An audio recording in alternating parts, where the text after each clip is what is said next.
contente de vous retrouver aujourd'hui dans cette nouvelle vidéo pour vous présenter ma palle du mois de mars, mois qui vient tout juste de commencer. L'heure à laquelle je tourne cette vidéo, il va tout juste commencer, donc vraiment entre deux. J'ai concocté cette palle aujourd'hui, vraiment je me suis dit, bon alors, Marie, entre toi et moi, c'est-à-dire la même personne, qu'est-ce qu'on lit le mois prochain? Ça, vraiment, les idées me sont venues très rapidement, les envies en fait, vraiment, j'ai vraiment écouté mes envies, je me suis dit, oh j'aurais envie de faire ci, envie de lire ça, tatati tatata, donc c'est arrivé assez rapidement, vous allez voir, et je crois que de mois en mois, je prévois encore plus de livres que le mois précédent, sachant que je crois ne jamais avoir réussi à compléter une palle que je m'étais concoctée. Donc, vous allez voir, ce n'est pas possible. Je crois que si je veux essayer de respecter ma palle, je regarde par ici parce qu'en fait tout est en pile ici. Si je veux respecter la palle que je me suis donnée, il faudrait que je lise un livre tous les 2 jours. On en est loin, on en est très très loin, n'est-ce pas? Je sais. Bien écoutez, en tout cas comme ça, je suis très variée sur ce que je me propose de mois à mois toujours. Et on est parti tout de suite, il y aura comme d'habitude pas de sens logique aux livres que je vais vous présenter. C'est vraiment, je les ai mis en une pile, donc ça va être du plus petit au plus gros, enfin au plus grand du moins, pour que ça fasse une pile logique en fait. Donc on attaque tout de suite. Et en fait, je me rends compte que les premiers, donc les 3 premiers, ce sont des poches et les 3 poches me proviennent ce sont des services de presse en fait, qui me proviennent du partenariat que j'ai avec Hachette Roman et surtout avec leur filiale du coup du livre de poche jeunesse. Et le premier est D'écrit à glacer le sang, le tout chapeauté par R.L. Stein, publié donc comme je vous le disais chez le livre de poche jeunesse. C'est un recueil de nouvelles un petit peu horrifiques, mais quand même jeunesse, puisque ici c'est à partir de 12 ans, donc quand même on est sur de la jeunesse. J'avais reçu ce livre peu après, je crois en novembre, quelque chose comme ça, après Halloween en fait, parce que je m'étais dit qu'à la base ça allait être parfait pour l'occasion. J'ai complètement raté le coche au niveau de la période. Et bien écoutez, ce n'est pas bien grave, je ne sais plus combien de nouvelles il y a, et c'est pas indiqué, elles sont pas numérotées, mais je crois, est-ce qu'on nous le dit derrière? On ne nous le dit pas comme ça, mais enfin, je sais pas si ça va se voir. Si vous allez voir, il y a des pages un peu plus foncées en fait, c'est le début et fin de chaque nouvelle.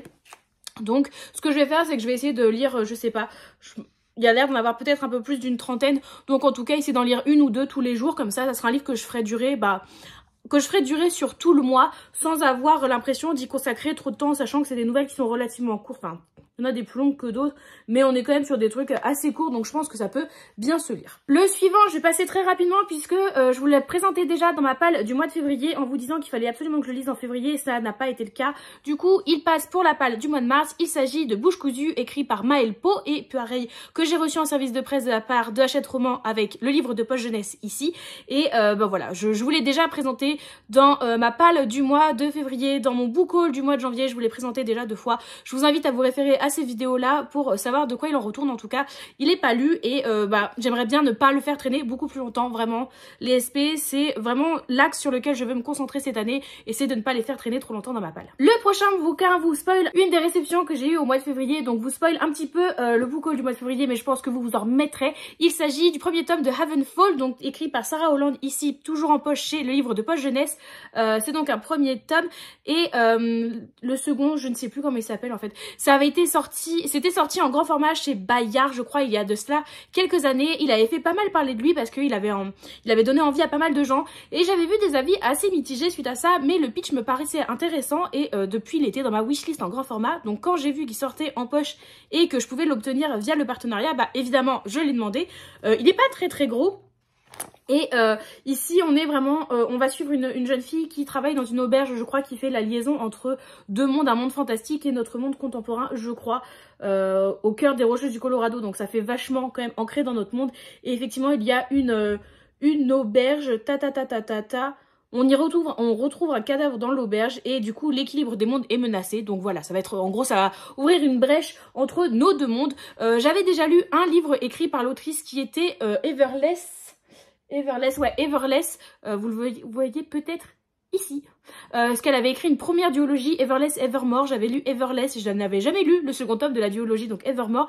Et bien écoutez, ici aussi c'est encore une duologie, donc j'ai le premier tome. Si j'aime ma lecture, j'espère pour une fois pouvoir terminer la duologie de l'autrice. Je vais vous présenter un premier tome de saga juste avant. Et bien écoutez, là maintenant c'est un tome 2 d'une saga un peu plus complète, mais qui est terminée, donc je vais pouvoir avancer, ça c'est cool. C'est le 2e tome des Détectives de Yorkshire, donc ici Rendez-vous avec le mal, écrit par Julia Chapman et publié chez Robert Laffont. Je l'avais acheté à l'occasion des Quais du Polar l'année dernière et je me l'étais fait dédicacer par l'autrice qui était vraiment adorable. Donc j'avais lu le tome 1 peu de temps après, donc en début 2023 je pense, que j'avais beaucoup apprécié. J'avais filé les 2 premiers tomes du coup à ma mère, puisqu'à l'époque je n'avais que les 2 premiers tomes, qui a tellement adoré qu'elle a acheté l'entièreté de la saga par la suite. Je vous l'avais montré pareil dans l'année dans un book haul et donc bah voilà, je les ai tous à disposition. Je me suis dit que ça faisait longtemps que j'avais pas lu de Cozy Mystery, donc ça serait l'occasion, sachant que un Cozy Mystery ça se lit très très bien, donc c'est l'occasion aussi, bah avant de nouveau les quais du polar, de me lancer dans un petit cosy. Ça va du coup faire le 3e mois de suite que je vous présente un livre de littérature japonaise, puisque par la suite j'ai décidé de me sortir de ma palle Le Café du Temps Retrouvé de Toshikazu Kawaguchi, publié c'est chez Albin Michel.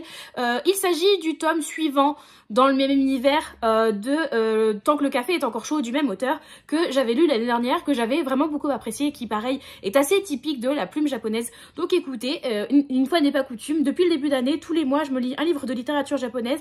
Donc écoutez, bah on continue sur cette belle lancée. L'avantage c'est qu'en général ce sont des petits livres, là vraiment ça va se lire très vite, c'est très aéré, il y a beaucoup de dialogue et bah c'était très agréable à lire le premier tome. J'ai le tome suivant aussi dans ma palle, donc vraiment j'ai l'entièreté de la saga, ça sera l'occasion d'en avancer une autre. Je me suis dit que courant mars, j'allais avoir, je l'espère, l'opportunité de pouvoir rencontrer les éditions Hurlevent qui viennent sur Lyon à l'occasion d'un salon du livre indépendant qu'il y a du coup courant mars à Lyon, et que du coup je n'avais toujours lu qu'un seul livre des éditions Hurlevent, donc je me suis dit est-ce que c'est pas le moment d'en sortir un autre, et là le choix s'est fait.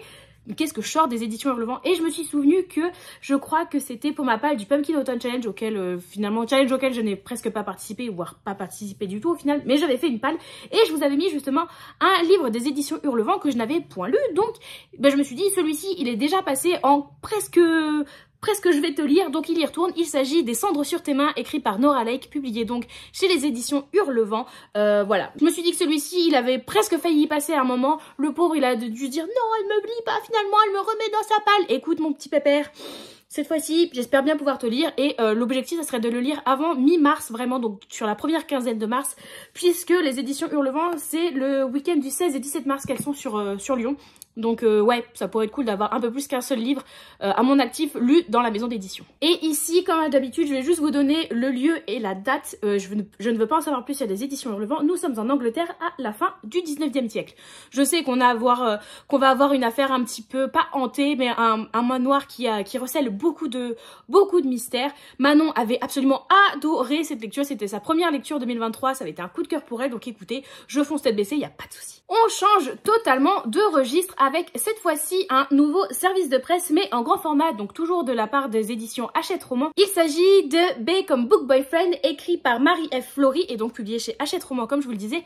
Il est paru au mois de février, donc une fois encore, je vous spoil un petit peu le contenu du book haul de février, mais bon, écoutez, hein, c'est pas bien grave. Moi, je suis juste un petit peu dégoûtée, il arrivait tout abîmé ici.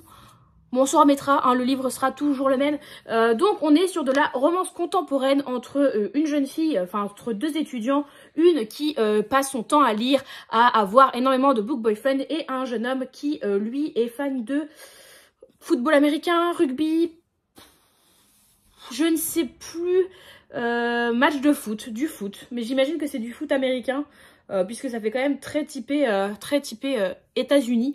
Mais donc voilà, donc on va suivre un petit peu l'histoire d'amour entre ces 2 jeunes. Et visiblement, elle, donc notre héroïne Nori, est influenceuse un petit peu. Elle partage sa passion de la lecture sur les réseaux sociaux. Donc c'est un petit peu nous finalement. Donc j'avais bien envie de le lire. On nous l'avait pitché durant la rencontre partenaire Hachette en début du mois de décembre, à laquelle j'avais participé, dont je vous avais parlé. Et je me souviens qu'à l'époque je m'étais dit ah, je suis pas très romance, mais celui-ci me branche bien. Donc écoutez, je l'avais demandé en service de presse, donc on verra bien ce que ça va donner. Pas de surprise pour celui-ci, c'est un livre que j'avais pu me procurer en avant-première au moment du salon de Montreuil, donc début décembre. C'est un livre qui, comme je vous le disais, était présenté en avant-première et qui ne sort que je ne sais plus quand, mais courant mars. Il s'agit de Runborn, écrit par Ariel Holz et publié aux éditions Gulfstream. C'est donc la prochaine parution de l'auteur, qui est un tome 1. C'est écrit ici, tome 1. Tome 1. Donc ce qui est bien, c'est que c'est clair que c'est un tome 1 où on comprend énormément l'influence viking qu'on va avoir là-dedans. On est sur un beau jaspage noir. C'est un semi-rigide, je sais pas si vous allez voir, il est un peu relié, mais pas trop non plus. J'avais eu du coup l'occasion de rencontrer l'auteur qui me l'avait dédicacé. Donc j'ai très hâte de pouvoir le lire. L'objectif, ça serait de vous le lire et de vous le chroniquer pour que vous ayez ma chronique au moment de sa sortie. Comme ça peut peut-être vous aiguiller pour savoir si oui ou non c'est un livre qui peut vous tenter. En tout cas, je ne me souviens pas avoir déjà lu de la fantasy basée sur l'esprit viking, donc je suis très tentée et j'ai très hâte de découvrir ce nouvel ouvrage de l'auteur. Un nouveau service de presse, cette fois-ci toujours de la part des éditions Hachette Roman, que j'ai très hâte de découvrir. Déjà, l'objet livre est magnifique, vous allez voir, mais surtout parce que, pareil, on nous l'avait pas mal pitché au moment de la rencontre partenaire, et celui-ci, j'avais très hâte de pouvoir le découvrir. Il s'agit de So Let Them Burn, écrit par Camilla Cole, et donc publié chez Hachette Roman, comme je vous disais. Je l'ai ici dans sa sublime édition reliée. En plus, avec la lumière, ça rend trop bien. Donc, il est trop beau, doré et rouge, comme ça, avec un très beau jaspage, pouic, avec dragon! Et à l'arrière, il se présente comme ceci. À l'intérieur, nous avons une très belle image comme ça, qui est la même aussi au niveau de l'arrière. Et nous avons une carte que je trouve très belle. Vraiment, mention spéciale pour cette carte que je trouve magnifique. Vraiment, elle fait super authentique, je trouve, en fait. Donc, j'aime beaucoup. Et ensuite, nous avons des présentations comme ça. On dirait pas que le dragon, il est en train de péter. Il pète du feu. Ça me fait rire. Écoutez, on fait ce qu'on peut avec ce qu'on a. Donc, voilà, je vais juste vous lire la phrase d'accroche qu'on a écrite juste ici. On nous dit « Un dragon a emporté sa sœur. Elle embrasera le continent pour la libérer. » Ça a l'air vraiment très chouette. Je sais qu'en ce moment, c'est la grosse hype autour de Fourth Wing, tout ça. On en entend parler matin, midi, soir, nuit, tout ce que vous voulez. Perso, Fourth Wing ne m'intéresse pas trop. Pas vraiment. Il m'intéresse pas. Ça n'a pas l'air d'être ma came du tout. Alors que ça, pour le coup, déjà vachement plus. Et puis il y a des dragons. Donc pour ceux qui ne sont pas intéressés par Fourth Wing, mais qui quand même aiment bien les dragons, ils se disent, bon, j'en ai marre de voir des dragons partout, mais leurs livres, ils me tentent pas. Celui-ci pourra grave faire l'affaire. En tout cas, je vous en reparle très vite. Il est sorti aussi fin février, donc je vous spoil encore une fois le book haul du mois de février. En fait, ça vous montre que j'ai envie de ne pas le laisser traîner trop longtemps mes SP dans ma palle. Il y a un début de volonté déjà de les mettre dans la palle du mois. C'est déjà beau. En tout cas, celui-ci me fait très envie. Et je pense qu'il va se lire relativement vite, honnêtement. Puisque c'est quand même, c'est du Hachette. Donc c'est écrit relativement gros. Hop, bon, là c'est un début de page. Enfin, c'est un début de chapitre, vous vous rendez pas compte, mais...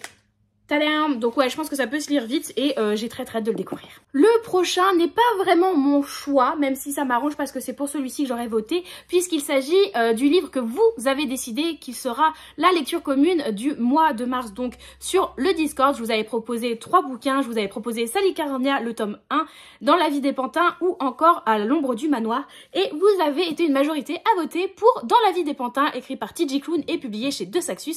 Je ne vous ai pas encore publié à l'heure où je tourne cette vidéo, je le ferai juste après le découpage. Hop. Donc on est sur un découpage d'à peu près une petite 50aine de pages par jour, enfin par partie, sachant qu'il y a une dizaine de parties, donc vous pouvez lire une partie tous les 2 jours. Enfin vraiment c'est à chaque fois à votre rythme les lectures communes que j'organise sur Discord. Le but du jeu c'est juste que comme ça, si on veut se parler sans avoir peur de se spoiler, on peut se dire bon bah je suis rendue à la partie 7, ok à la partie 7 tout ça c'est déjà passé, je peux en parler librement sans avoir peur de spoiler les gens, donc c'est très cool.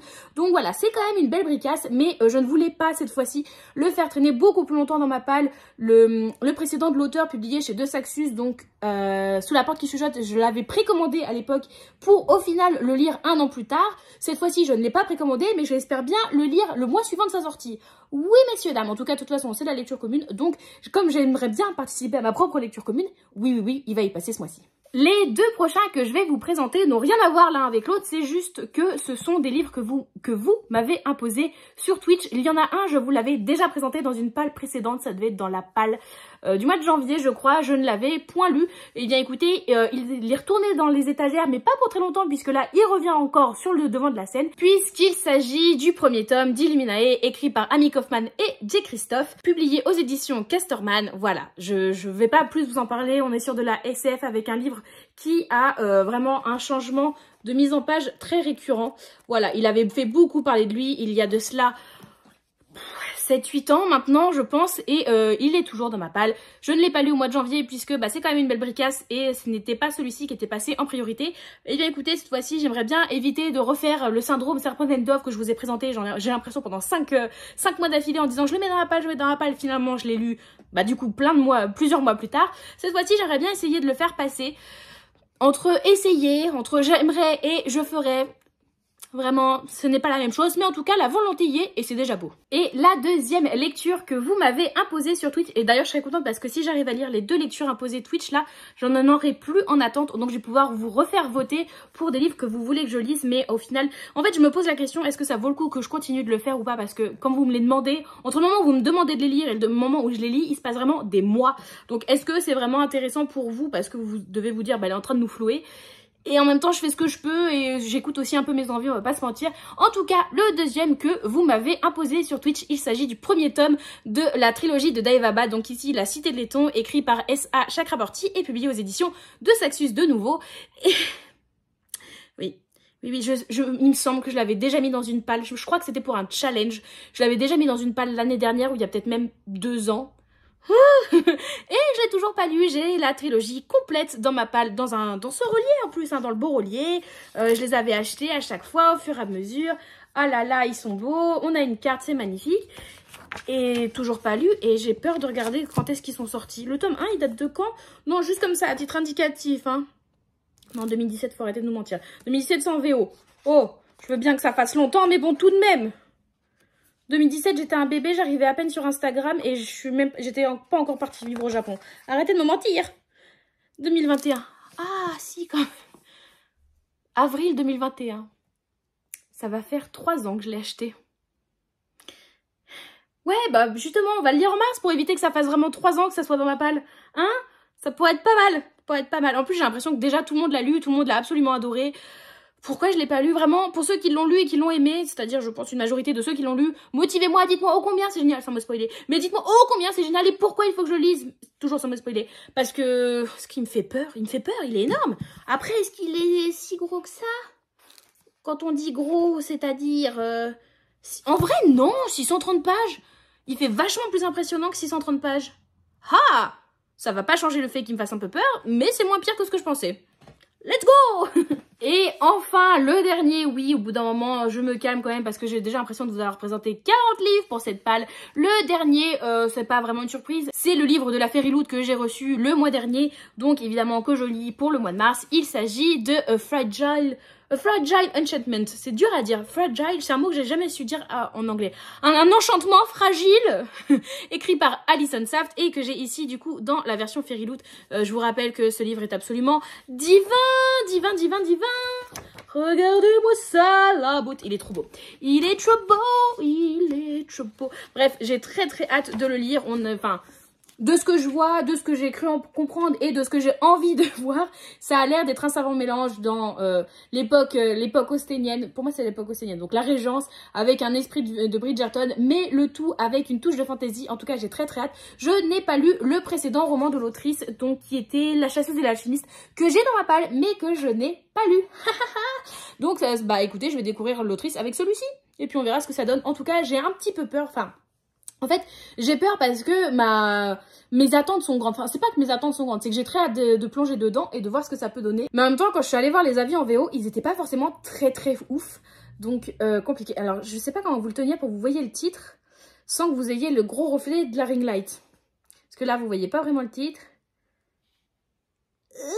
Bon, vous aurez la ring light. Mais donc, ouais, les avis n'étaient pas forcément super élogieux, super positifs. Donc, j'ai un petit peu peur. Donc je pense qu'il va falloir que je vois mes attentes à la baisse ou en tout cas que je l'attaque sans partir avec des a priori positifs ou négatifs, juste que je le découvre tel quel. Et je pense que c'est comme ça que ça le fera. En tout cas, j'ai très hâte de le découvrir aussi celui-ci. Donc voilà, ce n'est pas moins qu'une palle de 13 livres que je viens de vous présenter. Voilà. Donc c'est ce que je vous disais, quasi un livre tous les 2 jours, ce qui est complètement impossible, sachant que je vous ai quand même montré pas mal de bricasse, puisque même s'il y a des livres poche, bah c'est des bons livres poche quand même, j'ai l'impression. Donc bon, on y croit en tout cas. Il y a quand même des trucs assez variés, je trouve, même si on sent que dernièrement je tends beaucoup vers la fantasy et je pense que arrivé peut-être d'ici quelques mois, je vais calmer le jeu sur la fantasy. J'adore toujours autant la fantasy, mais c'est que j'ai l'impression que ça prend le pas sur d'autres genres littéraires et en fait j'ai un manque d'autres genres littéraires, donc je vais calmer le pas. C'est pour ça que par exemple j'ai casé un petit cosy mystery en me disant t'inquiète, ça va faire une petite pause, ça va faire du bien aussi. Donc voilà, juste pour vous dire que je vous présente pas mal de fantasy, mais que ça risque de pas mal changer, enfin pas mal non, mais que ça va peut-être la quantité de, enfin la proportion de fantasy par rapport au reste va sûrement diminuer sur les mois précédents parce que je ressens un manque de lire d'autres choses. J'ai envie de lire du roman historique, j'ai envie de lire du thriller, ça me manque, j'ai envie de lire plus de choses, du contemporain aussi, même si c'est pas ce que j'ai en majorité, mais j'ai envie de lire d'autres choses aussi, donc c'est pour ça. Je vais essayer de me détacher un petit peu de la fantasy, même si c'est ce que j'ai en grande quantité. On va calmer le jeu, on va calmer le jeu. Dites-moi, vous, en commentaire, si vous avez lu un ou plusieurs de ces livres, s'il y en a qui vous font envie, ce que vous en avez pensé si vous l'avez lu. Dites-moi tout ça en commentaire, je vous attends. Si vous avez envie de commenter, que vous avez envie de soutenir, mais que vous ne savez pas quoi mettre ou que vous n'avez pas envie de vous exprimer plus que ça, n'hésitez pas à utiliser l'emoji de la pile à lire. Et évidemment, la pile de livres, c'est le meilleur emoji pour ces vidéos-là, donc je vous attends aussi en commentaire pour me mettre tout ça. N'hésitez pas à liker, commenter, vous abonner et si vous êtes vraiment sympa, à partager la vidéo. Ça apporte un soutien énorme, vraiment, ne serait-ce qu'un petit like, un petit emoji dans le commentaire, ça fait vraiment toute la donne. Donc vraiment, n'hésitez pas, ne soyez pas avare sur votre générosité de petits commentaires, de petits emojis, de petits likes. Ça sert énormément pour n'importe quel créateur de contenu. Vraiment, je vous invite à le faire. En attendant une prochaine vidéo, vous pouvez me retrouver de façon quasi quotidienne, que ça soit sur Twitch, Instagram ou Discord, dont les liens sont dans la barre d'infos. Donc je vous invite à nous y rejoindre. Surtout Discord, surtout Discord, avec la lecture commune de Dans la vie des pantins qui va commencer. C'est vraiment le moment de le rejoindre. Je vous souhaite à tous de très très belles lectures et à une toute prochaine. Bye bye!